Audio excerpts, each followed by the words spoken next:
अरविंद केजरीवाल अपनी पदयात्रा के बीच में पार्टी के मंडल प्रभारियों के साथ बैठक भी कर रहे हैं और उन्हें क्या करना है ये बता रहे हैं। साथ ही ये भी बता रहे हैं कि सभी मौजूदा विधायकों को टिकट मिलेगा, ये कोई मानकर न चले, मतलब बहुतों को टिकट नहीं मिलेगा, यानी उनके टिकट कटने जा रहे हैं। टिकट के लिए मौजूदा विधायकों को भी इम्तिहान पास करना होगा और ये इम्तिहान कुछ और नहीं बल्कि एक खास तरह का सर्वे होगा। सर्वे लिस्ट में जो अपने इलाके का टॉपर होगा टिकट भी उसी को मिलेगा। मतलब कि जब तक टिकट फाइनल नहीं हो जाता विधायक भी हाथ पर हाथ धरे बैठा रहेगा। क्या पता पार्टी अपनों का टिकट काट कर बाहर से आए नेताओं को उम्मीदवार बना डाले। अब सवाल ये कि इन सब के बावजूद क्या जीत और सत्ता में वापसी भी पक्की हो पाएगी। लेकिन आम आदमी पार्टी सभी 70 सीटों पर मौजूदा विधायकों के साथ साथ अन्य संभावित उम्मीदवारों के नाम पर गंभीरता से विचार कर रही है। आम आदमी पार्टी का सर्वे विधायकों के चयन का आधार तो होगा ही, ज्यादा से ज्यादा लोगों तक पहुंचने का जरिया भी होगा। सर्वे के जरिए दिल्ली के लोग खुलकर राय दे सकेंगे कि उनके इलाके के विधायक ने कितना काम किया। पार्टी के अंदर कांग्रेस छोड़कर आए मतीन अहमद और बीजेपी से आने वाले ब्रह्म सिंह तंवर जैसे नेताओं को टिकट दिया जाता है तो मौजूदा विधायकों का टिकट काटना ही पड़ेगा, सिवा उन विधानसभा क्षेत्रों के जहां हार का मुंह देखना पड़ा था। और ऐसा करने वाली आम आदमी पार्टी कोई अलग नहीं, हर राजनीतिक दल में ये होता रहा है, लेकिन अक्सर उसका खामियाजा भुगतना पड़ता है। और ऐसा होता है तो विधायकों का ही कसूर क्यों समझा जाए। निश्चित तौर पर अरविंद केजरीवाल को लग रहा है कि दिल्ली चुनाव में सत्ता विरोधी लहर है, लेकिन क्या इसके लिए सिर्फ विधायक ही जिम्मेदार होंगे? कुछ विधायक हो सकते हैं, लेकिन जिस तरह से बड़ी संख्या में टिकट काटे जाने की बात हो रही है वैसे तो नहीं लगता। लेकिन सवाल ये भी कि सत्ता विरोधी लहर क्या विधायकों के ही खिलाफ हो सकती है? दिल्ली सरकार के मंत्रियों को और खुद अरविंद केजरीवाल के खिलाफ नहीं हो सकती? दिल्ली में शराब घोटाला, भ्रष्टाचार, सड़क, बिजली, पानी जैसे प्रदूषण के मुद्दे, यमुना की सफाई जैसे बड़े मुद्दे, और इन सब के लिए विधायक तो कतई जिम्मेदार नहीं है। जिम्मेदार तो केजरीवाल सहित वे मंत्री हैं जिनके जिम्मे ये सरकार चलाने की जिम्मेदारी थी। दिल्ली शराब के चलते अरविंद केजरीवाल को भी जेल जाना पड़ा। फिलहाल अरविंद केजरीवाल, मनीष सिसोदिया, संजय सिंह उसी मामले में जमानत पर हैं। अगर ये दिल्ली चुनाव में बड़ा मुद्दा बनता है तो इसमें विधायकों की क्या भूमिका है? शराब नीति में बदलाव का फैसला कैबिनेट का था, इसलिए ज्यादा से ज्यादा वे विधायक हो सकते हैं जो मंत्री बने और कैबिनेट के फैसलों में शामिल रहे। अरविंद केजरीवाल ने भले ही मुख्यमंत्री पद से इस्तीफा दे दिया हो और चुनावों के जरिए अग्नि परीक्षा दे रहे हो, लेकिन सत्ता में वापसी तो तभी हो सकेगी जब लोग इसे राजनीतिक नजरिए से देखें और विरोधियों की राजनीतिक साजिश वाली अरविंद केजरीवाल की बात को मान लें। स्वाति मालीवाल केस को लेकर जिस तरह से आम आदमी पार्टी के नेताओं संजय सिंह आतिशी के बयानों में विरोधाभास देखने को मिला, संदेह तो गहरा होता ही गया। और इस मामले का कुछ न कुछ असर तो लोकसभा चुनाव में भी देखा ही जा चुका है और मानकर चलना चाहिए कि दिल्ली विधानसभा चुनाव भी अछूता नहीं रहेगा। ऐसे हालात में कैसे मान लिया जाए कि बिना मंत्रियों के टिकट काटे ही केजरीवाल चुनाव जीत जाएंगे? Bureau report, news of India. Bhagwant Mann को बीजेपी से कोई परहेज नहीं है। वे बीजेपी के साथ मिलकर काम करने को बेचैन हैं। मान चाहते हैं कि केंद्र सरकार के साथ मिलकर वे पंजाब की सरकार चलाएं, लेकिन अरविंद केजरीवाल हर बार अपनी टांग फंसा देते हैं। वे चाहते हैं कि पंजाब में अस्थिरता बनी रहे। यही वजह है कि अरविंद केजरीवाल और भगवंत मान के बीच की खाई लगातार चौड़ी होती जा रही है। यही वजह है कि शराब घोटाला मामले में केजरीवाल के गिरफ्तार होने के बाद मान ने वैसा कुछ नहीं किया जैसा दिल्ली में आतिशी मरलेना, सौरभ भारद्वाज जैसे नेताओं ने किया। लोकसभा चुनाव के दौरान उन्होंने केजरीवाल की मर्जी के मुताबिक फंड भी नहीं जुटाए। असल में केजरीवाल पंजाब को आम आदमी पार्टी के एटीएम से ज्यादा कुछ नहीं मानते। पंजाब बीजेपी के पूर्व अध्यक्ष सुनील जाखड़ ने अरविंद केजरीवाल पर इसीलिए अपनी भड़ास निकाली और कहा कि अरविंद केजरीवाल पंजाब को उसी हाल में रखना चाहते हैं जैसा हाल कांग्रेस ने किया। उन्होंने पंजाब और कांग्रेस की सरकारों को पंजाब के मुद्दे हल न करने के आरोप लगाए और साथ ही उन्होंने ये भी बताया कि आखिर उन्होंने भाजपा प्रदेश अध्यक्ष के पद से इस्तीफा क्यों दिया। उन्होंने कहा कि दोनों पार्टियों ने पंजाब का मजाक बना दिया है, लेकिन बीजेपी पंजाब को बर्बाद नहीं होने दे सकती। हाल ही में बीजेपी के प्रदेश अध्यक्ष पद से इस्तीफा देने वाले सुनील जाखड़ ने बताया उन्होंने ये पद इसलिए छोड़ा क्योंकि उन्होंने लोकसभा चुनावों में पार्टी की हार की जिम्मेदारी खुद पर ली। उन्होंने कहा हालांकि पार्टी को 18.3% वोट शेयर्स मिले, इसके बावजूद एक भी सीट न जीत सके। जाखड़ ने यह भी स्पष्ट किया कि वो कभी अपनी पुरानी पार्टी कांग्रेस में नहीं लौटेंगे। जाखड़ ने कहा कि राहुल गांधी पार्टी पर कोई नियंत्रण नहीं रखते क्योंकि कांग्रेस कई गुटों में बटी हुई है। उन्होंने पार्टी के अंदरूनी संघर्षों का हवाला देते हुए भी ये कहा कि कांग्रेस में कौन सा गुट मैं ज्वाइन करूं। जाखड़ ने यह भी आरोप लगाया कि पंजाब में कांग्रेस के नेताओं जैसे चरणजीत सिंह चन्नी, अंबिका सोनी ने पार्टी में गहरे मतभेद पैदा किए। उन्होंने कहा कि उन्हें गहरा आघात तब पहुंचा जब उन्हें बताया गया कि वो मुख्यमंत्री नहीं बन सकते क्योंकि वो हिंदू हैं। इसके बाद उन्हें पार्टी से बिना किसी नोटिस के हटा दिया गया। जाखड़ ने कहा कि 50 साल बाद अगर हाईकमान मुझसे फोन पर भी बात नहीं कर सकते तो कम से कम ये पूछे कि क्या हो रहा है। उन्होंने कहा इसके बाद उन्होंने पंजाब को पहचान की राजनीति से बचाने के उद्देश्य से बीजेपी ज्वाइन की। उन्होंने इस बात को स्वीकार किया कि वो इसमें पूरी तरह से सफल न हो सके। सुनील जाखड़ ने माना कि बीजेपी शायद पंजाब की राजनीतिक संवेदनाओं को पूरी तरह से समझ नहीं पाई। उन्होंने पंजाब की विशेष मानसिकता और पहचान को समझने की सलाह दी। जाखड़ ने कहा कि पंजाबी अलग तरह से सोचते हैं, हमारी अपनी पहचान है। उन्होंने केंद्र सरकार और पंजाब सरकार के बीच समन्वय की कमी की आलोचना की। जाखड़ ने कहा कि मुख्यमंत्री भगवंत मान बीजेपी के साथ मिलकर काम करना चाहते हैं, लेकिन केजरीवाल के कारण इसमें बाधाएं आ रही हैं। Bureau report, news of India. Delhi में एलजीवी सक्सेना और आम आदमी पार्टी की सरकार एक बार फिर से आमने सामने है और यमुना के प्रदूषण को लेकर एलजी ने अरविंद केजरीवाल को अपने निशाने पर लिया और सीधे सीधे यमुना के प्रदूषण की जिम्मेदारी केजरीवाल पर डाल दी। एलजीवी सक्सेना ने एक्स पर पोस्ट कर कहा कि मेरे यमुना सफाई के प्रयासों को रोकने में भले ही केजरीवाल सफल हो गए हों, लेकिन रोकने के 16 महीने बाद उन्होंने खुद यमुना की सफाई के लिए एक भी काम नहीं किया। लेकिन कामों के क्रेडिट के लिए आम आदमी पार्टी ने दिल्ली के एलजी पर पलटवार करते हुए आरोप लगाया कि एलजी की अध्यक्षता के दौरान दिल्ली में कोई नया काम नहीं किया गया, सभी काम चुनी हुई दिल्ली सरकार की योजनाओं के हिस्से थे। इसके पहले एलजी ने कहा कि उनकी अध्यक्षता में उच्च स्तरीय समिति ने यमुना के साफ सफाई का काम शुरू किया था और उसके अच्छे परिणाम आ रहे थे। लेकिन तत्कालीन मुख्यमंत्री अरविंद केजरीवाल को लगा कि उन्हें श्रेय नहीं मिलेगा, इसलिए सुप्रीम कोर्ट जाकर काम रुकवा दिया। उपराज्यपाल ने एक्स पर पोस्ट कर कहा कि राष्ट्रीय हरित अधिकरण ने जनवरी 2023 में यमुना की सफाई के लिए उनकी अध्यक्षता में उच्च स्तरीय समिति का गठन किया था। समिति की 5 बैठकें हुई थीं और यमुना की सफाई का काम युद्ध स्तर पर शुरू किया गया। यमुना डूब क्षेत्र से अतिक्रमण हटाकर 11 किलोमीटर हिस्से को साफ किया गया। पानी की गुणवत्ता में सुधार होने लगा था। वहीं इसके विरोध में केजरीवाल ने सुप्रीम कोर्ट जाकर स्टे ले लिया। इस कारण 5 महीने में ही यमुना की सफाई का काम ठप हो गया।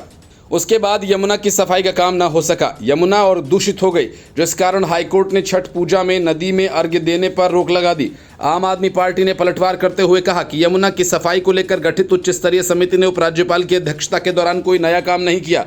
एलजी का आरोप है कि इन परिणामों से तत्कालीन मुख्यमंत्री अरविंद केजरीवाल को लगने लगा कि यमुना की सफाई का जो वादा वो 9 साल में जरा भी पूरा न कर पाए, उसका श्रेय उपराज्यपाल को न मिले।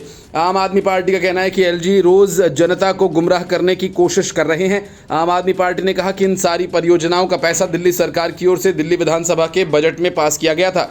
परियोजनाओं को मंजूरी दिल्ली के चुने हुए मंत्रियों ने दी, उनके लिए पैसा आवंटित किया गया। आम आदमी पार्टी ने आगे कहा कि एलजी ने कुछ गैर वैज्ञानिक तरीकों के कारण दिल्ली को एक बड़ा नुकसान पहुंचा दिया। उन्होंने बिना किसी वैज्ञानिक दृष्टिकोण के नजफगढ़ नाले के अंदर से बहुत सारी गाद को निकलवाया। उन्होंने ये भी नहीं सोचा कि ये गाद आगे इकट्ठा होकर यमुना में तली में जाकर भर जाएगी, जिस कारण यमुना के अंदर जितना पानी आ सकता था उसकी क्षमता कम हो जाएगी और ये एक बड़ा कारण था कि दिल्ली के अंदर बाढ़ आई। और ऐसा इसलिए हुआ क्योंकि एलजी के पास ना तो कोई इंजीनियरिंग की पढ़ाई का अनुभव है और ना ही उनके पास कोई तजुर्बा। उन्होंने अफसरों पर दबाव डालकर ये काम करवाया, जिससे दिल्ली के अंदर बाढ़ आई।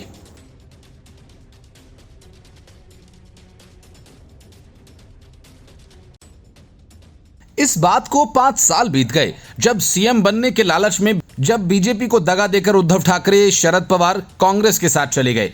तब उद्धव ठाकरे सीएम भी बन गए, लेकिन वे न तो अपनी गद्दी बचा पाए और न ही पार्टी। इस बार उन्होंने इस बात के लिए काफी भागदौड़ की कि एमवीए की तरफ से उन्हें सीएम कैंडिडेट घोषित किया जाए, लेकिन इसके लिए कोई तैयार नहीं हुआ। उद्धव ठाकरे की बची खुची उम्मीद भी 2 दिनों पहले पृथ्वीराज चौहान ने यह कहकर तोड़ दी कि सीएम तो कांग्रेस का ही बनेगा। अगर चुनावों में एमवीए की जीत हुई तो बीच चुनाव में कांग्रेस के इस बयान से उद्धव ठाकरे की पार्टी में खलबली मच गई और अब उद्धव ठाकरे ने 5 सालों में पहली बार बीजेपी को बातचीत करने का खुला ऑफर दे दिया। छत्रपति संभाजीनगर जिले के सिलोड विधानसभा क्षेत्र में एक रैली को संबोधित करते हुए उद्धव ठाकरे ने यह कहकर कि वो बीजेपी के नेताओं से चर्चा के लिए तैयार अगर वे बातचीत करना चाहते हैं। ये बयान 2019 में शिवसेना और बीजेपी के गठबंधन टूटने के बाद पहली बार आया है। इतना ही नहीं, उद्धव ठाकरे ने बीजेपी कार्यकर्ताओं की तारीफ करते हुए उनसे शिवसेना यूबीटी के साथ आने की अपील की। उद्धव ठाकरे के इस बयान से महाराष्ट्र में खलबली मच गई। उद्धव ठाकरे ने कहा कि हमारे बीच मतभेद हैं, लेकिन अगर आपकी ओर से कोई मुझसे बात करना चाहता है तो मैं भी तैयार हूं। हमें एकजुट होकर सिलोड की छवि सुधारनी चाहिए। ये मौका है अब्दुल सत्तार को हराने का। अब्दुल सत्तार वर्तमान में एकनाथ शिंदे गुट के शिवसेना के मंत्री हैं। वे 2019 के विधानसभा चुनावों में शिवसेना में शामिल हुए थे और उस समय शिवसेना एकजुट थी और उद्धव ठाकरे के हाथों में पार्टी की कमान थी। अब सत्तार सिलोड से फिर चुनाव लड़ रहे हैं, जहां मुस्लिम मतदाता लगभग 20% हैं। उद्धव ने सत्तार को गद्दार बताते हुए कहा कि गद्दारों ने एकजुट होकर सत्ता का दुरुपयोग किया, गरीबों को परेशान किया जा रहा है, ऐसे लोगों को जेल में डाल देना चाहिए। मैंने 2019 में उन्हें शामिल करके गलती की थी और इसके लिए मैं माफ़ी मांगता हूं। उन्होंने कहा कि मैं ईमानदारी से स्वीकार करता हूं कि मैंने गलती की और मैं इसके लिए माफ़ी मांगता हूं। उद्धव 2019 के विधानसभा चुनावों के दौरान सत्तार के शिवसेना में शामिल होने का जिक्र कर रहे थे। उद्धव ने आरोप लगाए कि उस समय उन्होंने मुझसे कहा था कि वो मेरे सपने को साकार करने में मेरी मदद करेंगे, मेरे सपने को भूल जाइए। सत्तार की आलोचना करते हुए उद्धव ने कहा कि सभी गद्दार एक साथ आ गए हैं और मंत्री पद मिलने के बावजूद उनकी भूख शांत नहीं हुई है। वे अभी भी लालची बने हुए हैं। वे सभी सत्ता का दुरुपयोग कर रहे हैं और गरीबों को परेशान। उन्हें सलाखों के पीछे डाल देना चाहिए। यहीं मैं सिलोड वासियों से कहना चाहता हूं। बीजेपी कार्यकर्ताओं की सराहना करते हुए उद्धव ठाकरे ने कहा कि सिलोड में डर का माहौल है। मैं बीजेपी और उसके कार्यकर्ताओं से अपील करता हूं कि इस अवसर को न चूकें।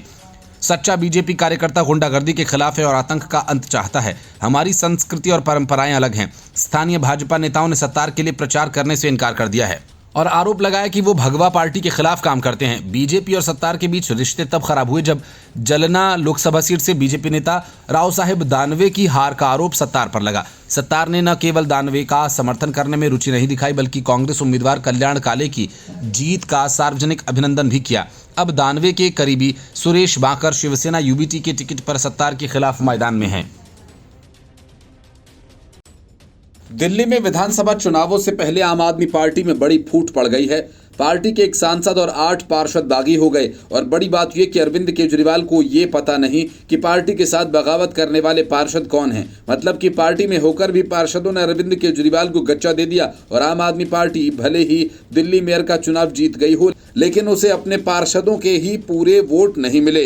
यही वजह है कि नगर निगम के सदन में आम आदमी पार्टी और भारतीय जनता पार्टी के बीच दिलचस्प मुकाबला हुआ। मेयर चुनाव को लेकर दोनों दलों में हुई टक्कर में आम आदमी पार्टी ने भले ही जीत हासिल कर ली, लेकिन पार्टी को एक बड़ा झटका भी लगा। अरविंद केजरीवाल समेत शीर्ष नेतृत्व के लिए ये टेंशन की बात है कि सबसे बड़े गढ़ में उनके 8 नेता ऐसे हैं जो टोपी तो आम आदमी पार्टी वाली पहनते हैं, पर वोट उन्होंने बीजेपी के पक्ष में किया और इस क्रॉस वोटिंग ने विधानसभा चुनाव से पहले आम आदमी पार्टी के लिए चिंता बढ़ा दी है। मेयर चुनाव के लिए आम आदमी पार्टी के पास 143 वोट थे, जिसमें से 127 पार्षदों, 13 विधायक और 3 राज्यसभा सांसदों के वोट थे।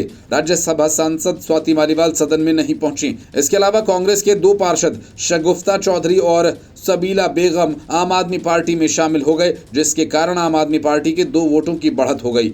सबीला बेगम ने महापौर चुनाव के बीच में ही कांग्रेस के दिल्ली प्रदेश अध्यक्ष देवेंद्र यादव को चिट्ठी लिख इस्तीफा सौंपा।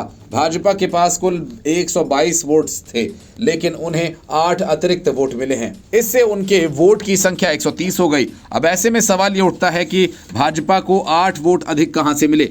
चूंकि कांग्रेस के पार्षदों ने वोटिंग में हिस्सा लिया ही नहीं, तो साफ है कि आम आदमी पार्टी के 8 सदस्यों ने भाजपा के उम्मीदवार के पक्ष में वोट किया और इस बात से आम आदमी पार्टी की बेचैनी बढ़ना तो लाजिमी है।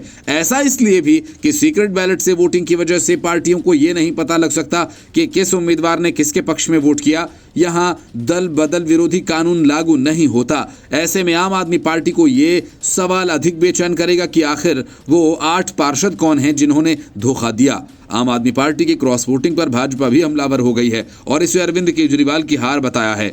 भाजपा के प्रदेश अध्यक्ष वीरेंद्र सचदेवा ने कहा कि महापौर चुनाव में आम आदमी पार्टी के पार्षदों ने भाजपा के पक्ष में वोट किया, ये अरविंद केजरीवाल की नैतिक हार है। उन्होंने आम आदमी पार्टी के संयोजक पद पर रहने का नैतिक अधिकार खो दिया है और चुनाव से पहले आम आदमी पार्टी के लिए बड़ा झटका है। निगम सदन में कांग्रेस के नेता नाजिया दानिश ने चुनाव के दौरान कांग्रेस के अन्य 6 पार्षदों के साथ आम आदमी पार्टी और भाजपा पर निशाना साधा। नाजिया ने आरोप लगाया कि दोनों दलों की रस्साकशी के कारण अनुसूचित जाति के लिए आरक्षित महापौर पद का कार्यकाल कम हो गया। इस दौरान निगम के हालातों और कामकाज को लेकर चिंता जताते हुए सदन में नारेबाजी की। इसके कुछ देर बाद कांग्रेस पार्षद सदन से चले गए। Bureau report, news of India. 1954 में जब वक्फ अधिनियम पारित हुआ था, तब वक्फ के पास कुल 10,000 एकड़ जमीन थी, लेकिन भूमाफिया और वक्फ की मिली भगत की वजह से आज वक्फ के पास लगभग 38 लाख एकड़ जमीन है। इतना ही नहीं, वक्फ के दावे अब और तेजी से बढ़ते जा रहे हैं। खासतौर से केरल और कर्नाटक में केंद्रीय मंत्री शोभा करंदलाजे ने इस लैंड जिहाद को लेकर बड़ी टिप्पणी की। शोभा करंदलाजे ने कोच्चि के मनुम्बम क्षेत्र का दौरा किया और इसके बाद उन्होंने वक्फ बोर्ड के दावों को लेकर टिप्पणी की। उन्होंने कहा कि एक शक्तिशाली भूमाफिया झूठे वक्फी दावों का इस्तेमाल करके किसानों गरीबों की जमीन हड़पने की कोशिश कर रहा है। इतना ही नहीं, उन्होंने कहा कि भूमाफिया लैंड जिहाद कर रहा है। केंद्रीय मंत्री शोभा करंदलाजे ने सवाल करते हुए कहा कि 1954 में जब वक्फ अधिनियम पारित हुआ था, तब वक्फ बोर्ड के पास देश भर में सिर्फ 10,000 एकड़ जमीन थी। आज ये 38 लाख एकड़ के साथ रक्षा और रेलवे के बाद भारत में तीसरा सबसे बड़ा भूस्वामी है। इतनी सारी जमीन कहां से आई? उन्होंने कहा कि मुनम्बम के लोगों के पास 2019 तक की जमीन थी और इसे उन्हें वापस दिया जाना चाहिए। शोभा करंदलाजे ने सवाल किया कि इस तरह की जमीन अधिग्रहण की घटनाएं हो रही हैं। उन्होंने आरोप लगाया कि पहले जमीन के रिकॉर्ड में किसानों को दूसरे मालिकों का नाम दर्ज करना होता है, लेकिन अब वक्फ बोर्ड इन जमीनों पर दावा कर रहा है। केवल कर्नाटक में ही मुस्लिम नेताओं ने करीब 29,000 एकड़ जमीन पर कब्जा किया हुआ है। मंत्री ने प्रदर्शन कर रहे लोगों से वादा किया कि वो अपनी चिंताओं को जेपीसी के सामने उठाएगी। करंदलाजे ने भी साफ किया कि केंद्र सरकार इस मामले पर गहनता से विचार कर रही है और गरीब किसानों के हितों की रक्षा के लिए भी जरूरी कदम उठा रही है। उन्होंने स्थानीय लोगों से कहा कि वो सरकार पर भरोसा रखें। चेराई और मुनम्बम के लोगों का कहना है कि जिनके पास रजिस्टर्ड दस्तावेज और जमीन का कर भुगतान का सबूत है, इसके बाद वक्फ बोर्ड उनकी भूमि और संपत्तियों पर अवैध रूप से दावा कर रहा है। इस मुद्दे पर केरल में प्रदर्शन कर रहे लोगों को सीएम पिनरई विजयन ने भरोसा दिया कि उनकी समस्याओं का समाधान किया जाएगा। वहीं भारतीय जनता पार्टी के नेता और केंद्रीय मंत्री सुरेश गोपी ने कहा कि संसद में वक्फ संशोधन विधेयक 2024 को हर हाल में पारित किया जाएगा। गोपी ने कहा कि वक्फ का कानून एक तरह से क्रूरता है। इतना ही नहीं, उन्होंने ये भी कहा कि इस क्रूरता को भारत में दबाया जाएगा और कठोर फैसले लिए जाएंगे। Bureau report, news of India.